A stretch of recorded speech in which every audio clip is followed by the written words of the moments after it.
Сарбанга асана, матсия мудра екі йога асаналарын жасап үйренеміз. Ол үшін ең бірінші мойынға жаттығулар жасаймыз. Содан кейін осылай шавасанада жатамыз.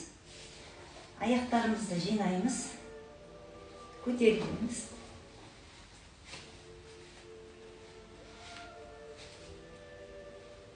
Балансты ұстап алғаннан кейін аяғымызды көтереміз. Аяқтың ұшына қарау, бір нүктеге көзімізді әр жаққа жүгіртпеу. Бұл көзімізге зиян болады. Осылай 1 минут пен 5 минуттың арасында тұру керек. Сарбанга асанада 1 минут тұрсаңыз, матсия мудраны 30 секунд жасау керек болады. Жай аяғымызды жинаймыз, өте жай шығамыз.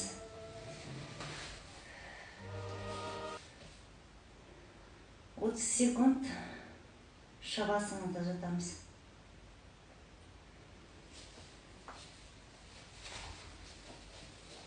Бұл бір түрі, екінші түрі лотос позасында отырамыз. Бірінші бізге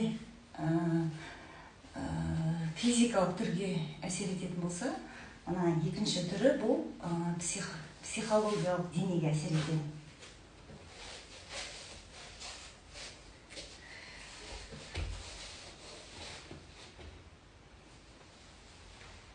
Жай-жайдан көтерілеміз.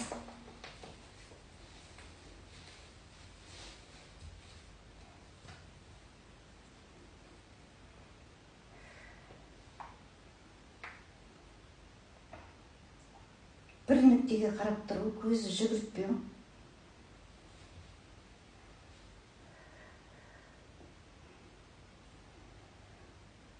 Шыққан кезде де өте жай шығамыз.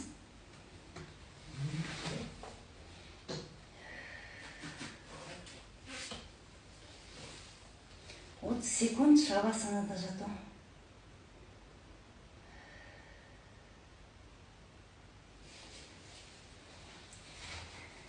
Енді матсия мудраны жасайтын боламыз. Матсия мудраны жасау үшін тағы да лотос позасына отыру керек.